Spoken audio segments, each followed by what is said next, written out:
guys, so I am here to do my autumn TBR. Summer is coming to a close, the sun is setting, it's not as unbearably hot, although I am going to be a little bit sad to see summer gone, but I'm ready. I'm going to try and embrace autumn, and I figured the best way to do that was to get myself excited and pumped for a pile of books that I really want to read during the autumn months. So I'm pleased to say I actually managed to read more than half of the books that were on my summer TBR, a couple of which I didn't read and have brought over to this TBR, but most of them you won't have seen on my summer TBR, so hopefully you will enjoy this video. If you've read any of the books I talk about, I'd love to hear your thoughts on them, because that always gets me all the more excited to pick them up and see what I think of them myself. So without further ado, let's get into the book. I'll start with a book I've actually already started, and that is The Odyssey by Homer, translated by Emily Wilson. So this is the first English translation of this book to be published that was translated by a woman, which is what makes it so interesting. And you know, that is important because one of the things Emily Wilson has done as a scholar and a translator is sort of highlight a lot of the ingrained sexism in translations of this book in the past that aren't accurate but are influenced by kind of sexist misconceptions that are prevalent at the time the books were translated and then have been continued on. So not only is this just a reread of a book that I really like from antiquity, it's also going to be interesting reading Emily Wilson's translation, which I've heard amazing things about. This is actually the Patreon book club read for my Patreon page over September, October.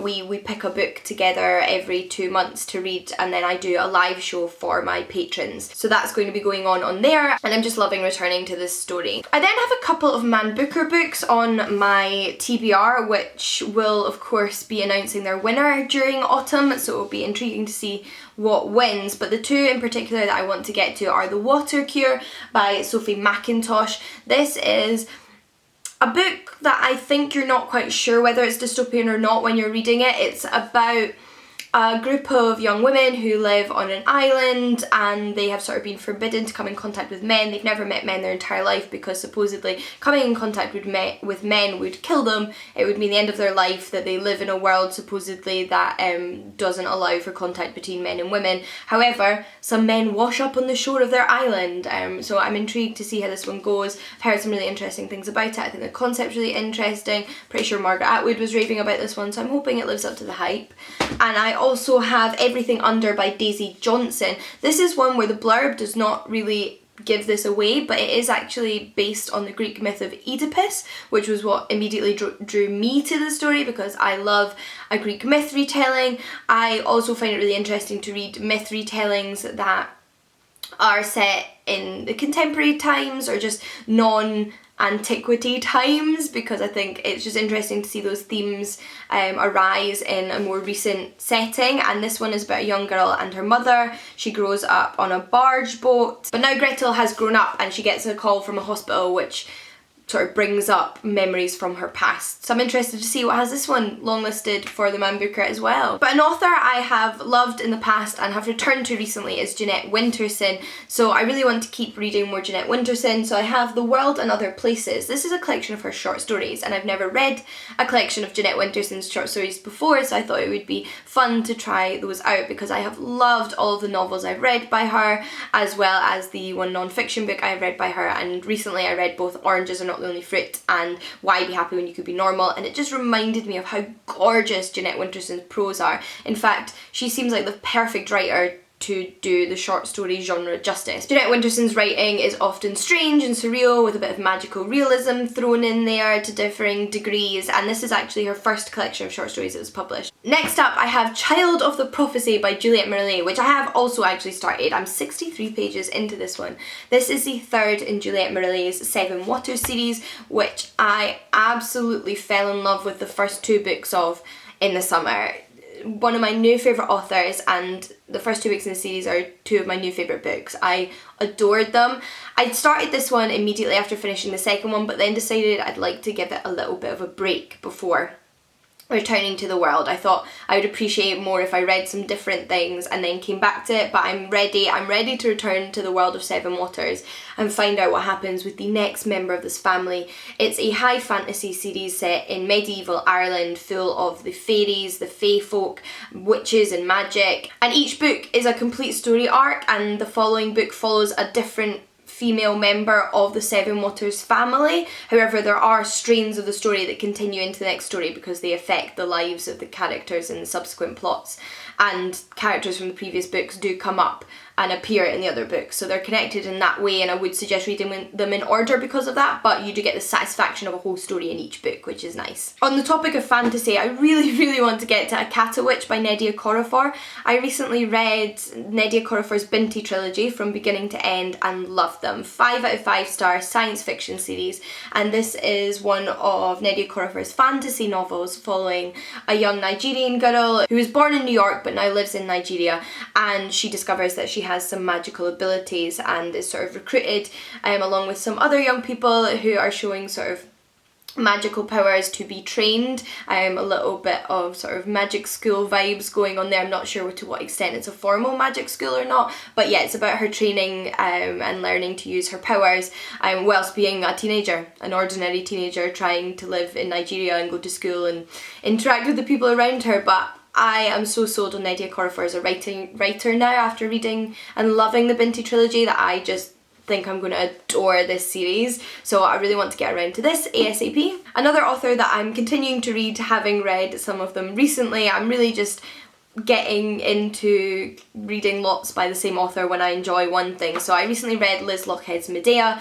and I'm going to be reading Liz Lochhead's Thebans, which is based on Sophocles' Theban plays, including Oedipus Rex and Antigone. I believe Liz Lochhead kind of blends together those stories into one whole. It says Thebans, Oedipus, Jocasta and Antigone. So Jocasta is Oedipus's mother and wife. They get married not knowing that they're already related, and Antigone is one of their children. And Liz Lochhead is a Scottish playwright who uses the Scots language in her retellings of these ancient plays, and I'm excited to read another one by her. One of my most recent acquisitions in terms of books as well is Ice by Anna Cavan. This is one of the gorgeous new Penguin Modern Classics editions. I just think this cover is stunning, and I picked this up in Waterson's after reading the blurb and just thinking it sounded amazing. It sounds like it's set in a sort of apocalyptic or dystopian world and follows a man who is chasing a young woman who he cannot catch up with in this kind of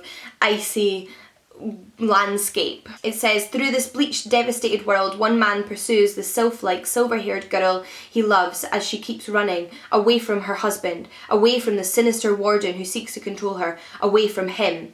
So it's not quite clear whether the protagonist we're following is her husband or not, but I think this could be really intriguing and could potentially deal with themes of domestic abuse and sort of unhealthy relationships.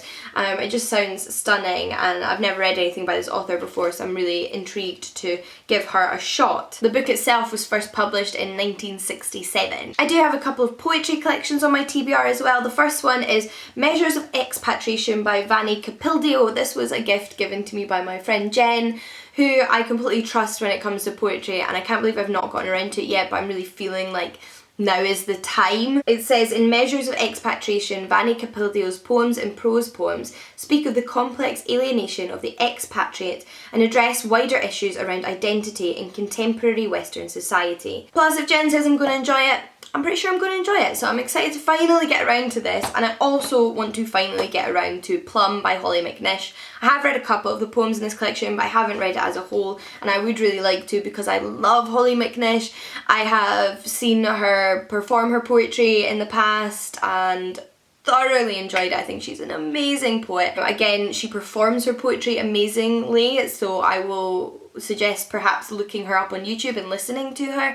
But yeah, I'm really excited to finally get around to this complete collection. I then have a graphic novel which will probably come as no surprise to you, and that is Athena, the Story of a Goddess by Imogen and Isabel Greenberg. So I have read and adored 2 of Isabel Greenberg's complete graphic novels in the past. They are some of my favourite graphic novels. I think they're truly stunning, prose-wise and drawing-wise, and this is her and her sister's rendition of the story of the Greek goddess Athena. I'll give you a brief look at some of the illustrations. They are just gorgeous, gorgeous, gorgeous. There usually is quite a lot of rich text in there, lots of information, and I'm just really, really intrigued to see a graphic novel story of Athena. I will also be listening to the audiobook of Trainwreck by Sadie Doyle. The Women We Love to Hate, Mock and Fear, and Why. This is the Feminist Orchestra book club read for September, October, which is the Feminist Book Club I run with Lauren over at Reads and Daydreams, and this book is a non-fiction title all about our obsession with women in the public eye having sort of mental breakdowns and sort of falling apart, kind of voyeuristically watching that all take place, a bit like the media's obsession with Britney Spears when she was obviously struggling with her mental health in the public eye. And I'm really, really intrigued by this. I've never read a non-fiction book specifically on this topic, and it isn't one I thought to read a book on until Lauren discovered this title, and as soon as she brought it to my attention I knew I had to read it, so I'm really pleased to be reading it as a part of the book club. I'm really interested to see what discussion points come up, to see what people think of it, and I love me a non-fiction audiobook, so I'm really, really hoping that this one meets all of my expectations. I also have a book on my Kindle that I'd like to get to, which is Veins of Magic by Emma Hamm. This is the second in a series. I should have already talked about the first in the series, which I read in August, in my August reading wrap up by this author. They are a fairy tale retelling duology, retelling the story of Beauty and the Beast, although in a really complex new way. And I really ended up enjoying the first one. I got really caught up in the storyline and the characters, and when I saw that the sequel was only around £2 on Kindle, I immediately downloaded it because I really wanted to know what would happen next, because so much is yet to happen. I can just tell from the ending of the first one. It is retelling of Beauty and the Beast, but it's very much a fae story. It's very much about the fairies and the fair folk, and our protagonist Sorcha is trying to find a cure for the blood beetle plague that is ravaging her village, that has infected her father as amongst many others, and to do that she ends up asking for the assistance of the fairies, who people generally have stopped looking to as much and are rejecting magic in her society, but she looks for the help of the fairies and is sent on a quest to find a specific fairy that could potentially lead her to the cure for the blood beetle plague. Now, of course, there are the basic elements of Beauty and the Beast going on there, which includes Sorcha meeting the beast-like man who is a fairy, and I'm really just excited to see what is next for Sorcha in the second book. Another fantasy read I would like to get around to is Beauty by Sherry S. Tepper. I was recently sent this by Galance. It's part of their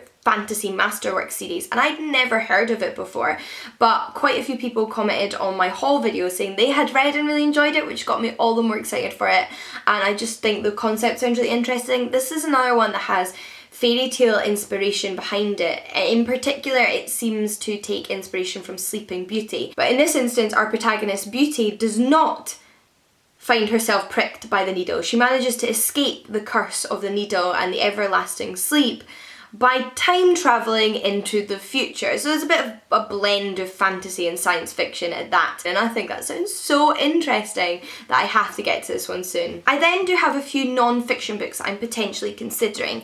First off, I really feel in the mood to read something else about prisons. I don't know what that kind of reading mood is, but that's what's taken me, and I have 2 books about prisons, so I imagine I will pick one of these. This one is Prison Gate by David Ramsbotham, the shocking state of Britain's prisons and the need for visionary change. So this one's specifically about prisons in Britain, and this book did come out in the 21st century, although a few years back now, I think more than a decade ago. Yes, so it did originally come out in 2003, so it's not the most up-to-date book, but it's still relatively recent and closer to home than a lot of the books I've read on this topic, which have been focused on America.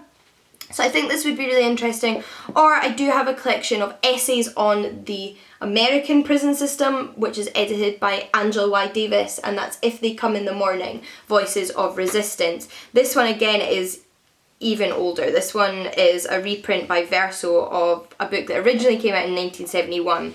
But I do think Angela Davis is amazing. She has an essay in this collection, and then we have various other essayists in here. Since the book was written, the carceral system in the US has seen unprecedented growth, with more of America's black population behind bars than ever before.